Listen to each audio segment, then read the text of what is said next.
7. Stroke risks and warning signs you can't ignore. Save your life before it's too late.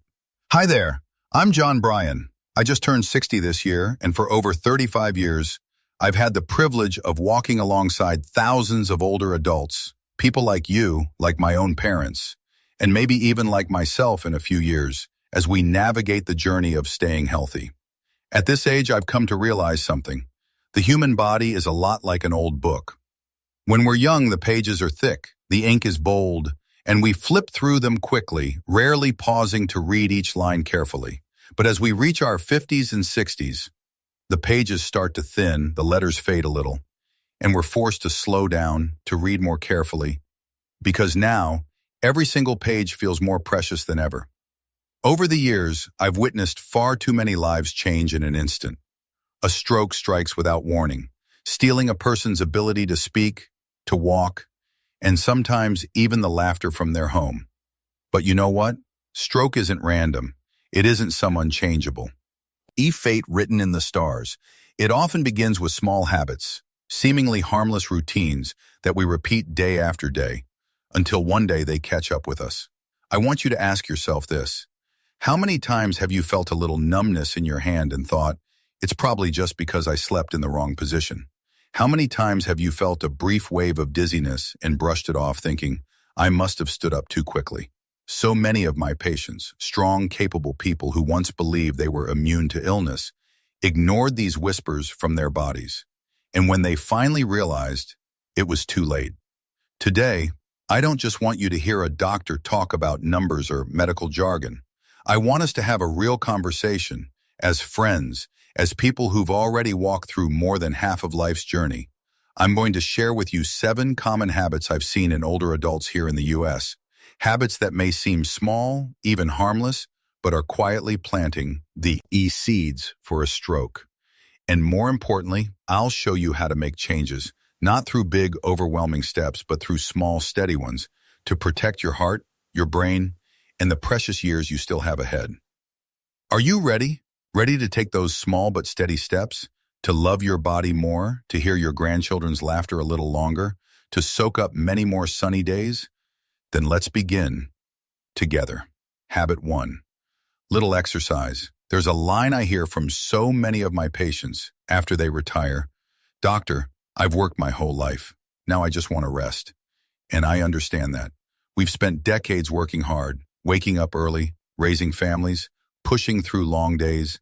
At some point, all you want is to sink into your favorite chair, turn on the TV, sip a hot cup of tea, and let your body relax. But you know what? Our bodies weren't designed to sit still for too long.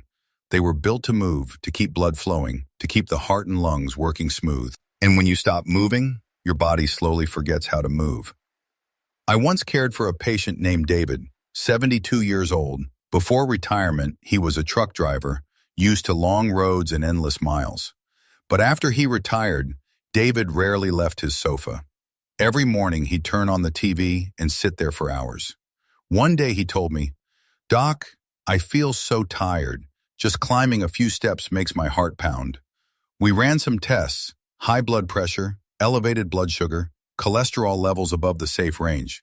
What David didn't realize was that sitting for too long was slowing his circulation, increasing the risk of blood clots, those silent killers that can travel to the brain and trigger a stroke at any moment. Have you ever felt like that?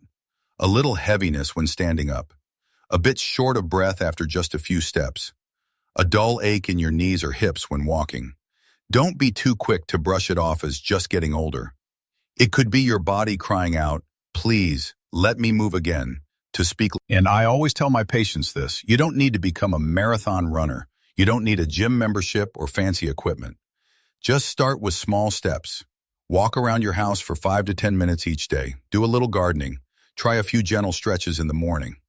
These small movements will help your blood flow better, strengthen your heart, let your lungs take deeper breaths, and most importantly, they'll help you keep your independence and freedom in the years ahead. You see, at this age, we're not racing anyone anymore. But every step you take, every deep breath you practice today, it's preparing you for quiet afternoons with family, peaceful walks with your grandkids, without fear of fatigue. Remember this, your body is your lifelong companion. If you take care of it, it will carry you further. Just 30 minutes of movement a day can cut your stroke risk by 30%. Try today. Just stand up, take a few laps around the room, breathe deeply, and feel your heart beating. You might be surprised how a small change can make such a big difference. Habit 2. Unhealthy eating. I know, we all love sweet little pleasures. A cookie in the afternoon, a creamy cup of coffee to start the day, or a slice of birthday cake with the grandkids. Those small joys can bring happiness. But have you ever wondered, could the sweetness of today leave bitter consequences tomorrow? I still remember Margaret, 72 years old, her silver hair glowing under the clinic lights, her eyes sparkling with warmth. During a routine checkup, I noticed her blood sugar was slightly high, 165 milligrams, and her cholesterol levels weren't ideal either. I shared my concerns. She smiled softly and said, "Oh, doctor, I'm old now. Let me enjoy a little happiness in my food." I understood. I had once heard my own mother say the same thing. But 3 years later, Margaret suffered a stroke. A blood clot formed in arteries damaged by years of high blood sugar and cholesterol blocked the blood flow to her brain. Have you ever told yourself something similar? It's just a little treat. What harm could it do? But here's the truth. At our age, the body doesn't recover as quickly as it used to. Every meal high in fat, salt, or sugar is like a drop of water filling an already full glass. One day it will overflow. And when that happens in your arteries, we call it a stroke. 80% of strokes can be prevented with healthy eating. The good news is, you don't have to give up everything you love. You don't have to live on bland boiled vegetables. What you need is balance. Add more fresh vegetables, fruits, and fatty fish like salmon or mackerel to your meals. Cut back on fried foods, processed snacks, and sugary drinks. Swap soda for water or herbal tea. Even a small change, like adding a salad to your dinner, can make your arteries breathe easier. We can't turn back time, but we can slow down the damage. Ask yourself, do I want the years ahead to be filled with grandchildren's laughter or the sound of hospital machines? You deserve to live fully and joyfully, and you can start today with one healthy meal and one small decision. Habit 3. Smoking. There's something many of my patients call their old friend, but in truth it's a silent betrayer. Smoking. I get it. For many, a cigarette has been part of life. It's been there during stressful years, early morning drives to work, or late nights sitting alone on the porch. They tell me, just 1 or 2 cigarettes, doc. I've been smoking my whole life. What good would quitting do now? But you know what? Your body still has an incredible ability to heal, even at this age, and it's never too late to quit. I once had a patient, Charles, 70 years old. Charles was a cheerful man, the kind of person who loved sharing jokes at the local cafe. During a routine checkup, I asked him about his smoking. He laughed easily and said, "Oh, doc, I only smoke a few cigarettes a day. Have a little drink on them. Never weekends. I'm healthy, really." But his body didn't agree. Years of inhaling thousands of toxins from cigarettes had slowly hardened and narrowed his arteries. Those mild weekend drinks, they were silently damaging his liver, heart, and brain. One afternoon, while playing chess with a friend, Charles suddenly felt his right hand go numb. His mouth drooped to one side, and within minutes he collapsed. Stroke. Charles survived, but the right side of his body was left paralyzed. When I visited him in the hospital, he looked at me with heavy, regretful eyes. He gripped my hand weakly and whispered, "I wish I had quit smoking sooner, John." Have you ever wondered why something that once brought comfort could become your most dangerous betrayer? Just 5 minutes after smoking, your blood pressure and heart rate start to rise. Your blood vessels tighten. The oxygen in your blood begins to drop. Every cigarette is another hit to your arteries, another small step closer to a stroke. 1 year after quitting, stroke risk drops by nearly 50%. But here's the good news. You always have a chance to start over. I had another patient, Henry, 65 years old, who had smoked for over 40 years.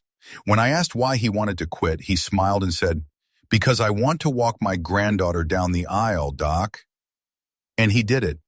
1 year later, I saw him standing tall at her wedding, his arm proudly linked with hers, healthy and full of life. What about you? Do you want to have the strength to hold your loved one's hand, to hear your grandchildren's laughter? Or will you let those toxic friends, cigarettes, and alcohol steal those moments away? I'm not asking you to be perfect overnight, but every day you smoke one less cigarette, every week you drink one less glass, is one more day you're moving closer to a healthier future. You deserve that, and so do the people who love you. I know, for many people, a small glass of wine in the evening feels like a ritual, a way to see the soul after a long day. They often tell me, "Doc, I don't drink much, just a little to help me sleep." And I understand. In today's world, alcohol is often seen as a friend. It's there in times of celebration and sometimes in moments of loneliness. But you know what? Sometimes those so-called friends are the ones quietly causing the deepest pain. I once met Richard, 68 years old. He was a sophisticated gentleman, the kind who would show up at family gatherings with a warm smile and a glass of wine in hand. During one checkup, he said to me, "I only drink a little red wine, Doc. I heard it's good for the heart." But what Richard didn't know was that even small amounts of alcohol can increase the risk of atrial fibrillation, a condition where the heart beats irregularly, creating the perfect environment for blood clots to form. 3 months later, Richard suffered a stroke while reading his morning paper. A clot had traveled to his brain, cutting off blood flow. At least one interest. Have you ever wondered, is that glass of wine tonight worth trading for quiet afternoons with your grandchildren tomorrow? I'm not saying you must avoid alcohol completely, but remember your body at this age processes alcohol very differently than it did at 30 or 40. Your liver, your heart, your brain, they're all more sensitive now, more vulnerable. More than 2 drinks a day equals 50% higher stroke risk. The good news is, if you cut back on your drinking, the benefits come faster than you might think. Even reducing to just 1 small glass a week, your heart and blood vessels will thank you for it. And if you can, try swapping that drink for water, herbal tea, or a glass of fresh fruit juice. I once saw a patient give up alcohol after 30 years of regular drinking. When I asked him why, he said, "I'm not doing this for me, Doc. I'm doing it so I'll have the strength to attend my granddaughter's graduation." And he did it.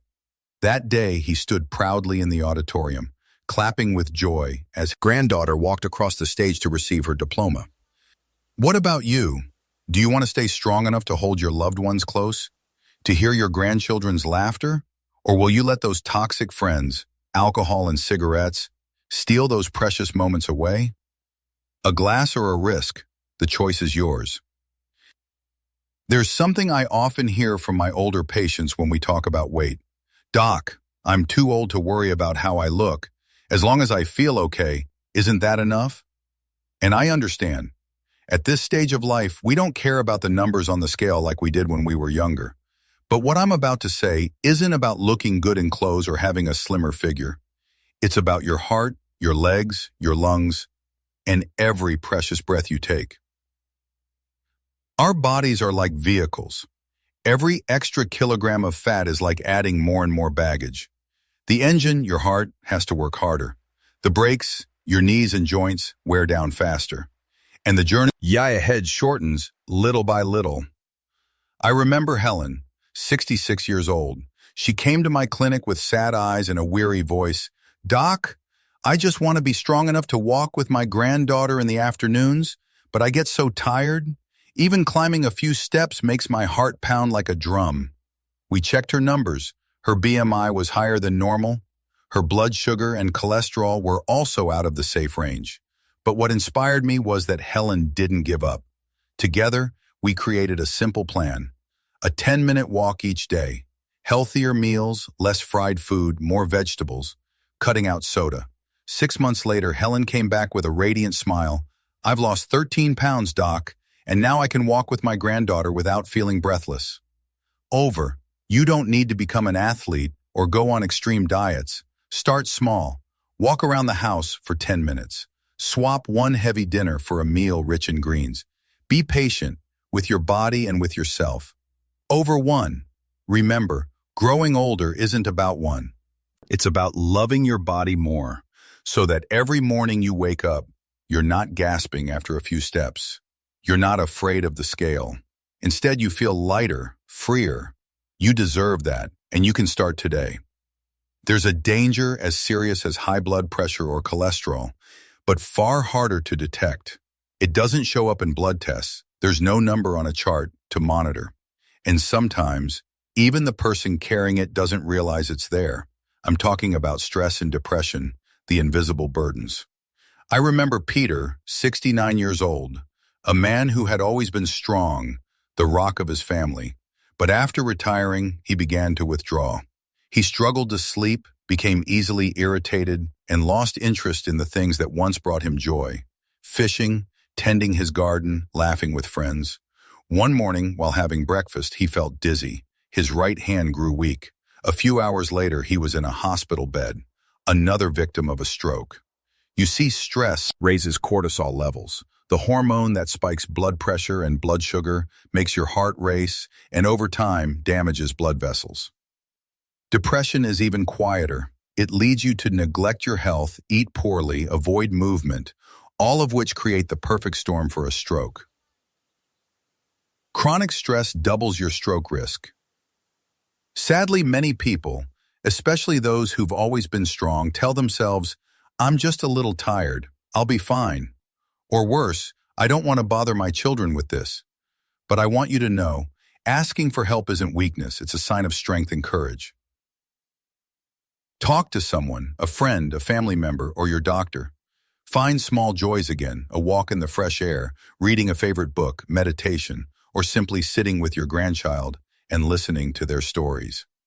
Your body and mind deserve care in equal measure. A healthy mind supports a healthy heart, and vice versa. Perhaps you've experienced this, lying in bed for hours, staring at the ceiling, your mind racing. And when you finally drift off, your sleep is shallow, restless.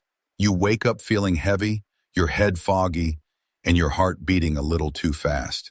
Lack of sleep doesn't just make you tired, it quietly raises your blood pressure, your blood sugar, and even disrupts your heart rhythm. All key risk factors for stroke. And then there's an even stealthier threat, sleep apnea. This is when your airway becomes blocked during sleep, causing your breathing to stop momentarily.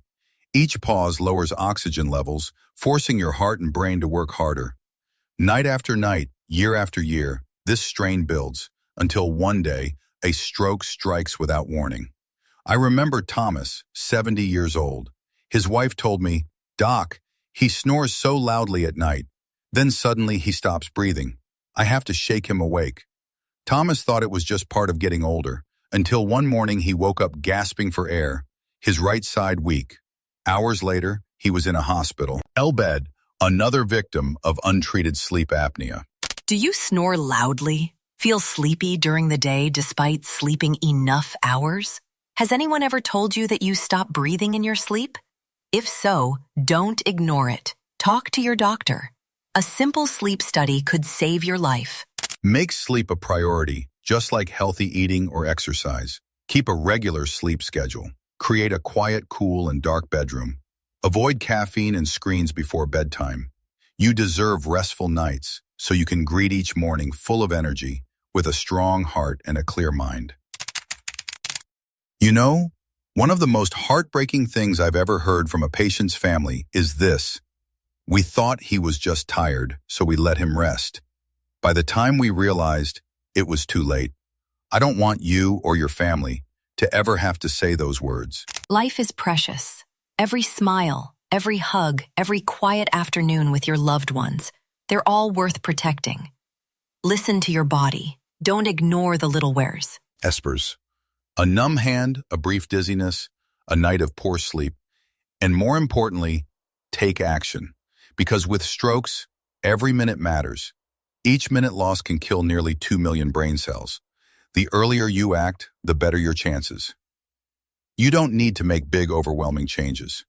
Just small steps today can create a future filled with laughter and love. Check your blood pressure. Monitor your blood sugar. Pay attention to your heart rhythm. And remember, fast, face, arm, speech, time. You don't have to do this alone. Your family, your friends, and we, your doctors, are here to walk this path with you. You deserve to live your remaining years fully, to hear your grandchildren's laughter, to feel the warmth of the sun, to love and be loved. Start today. One small step could save a life. If this video touched your heart, share it.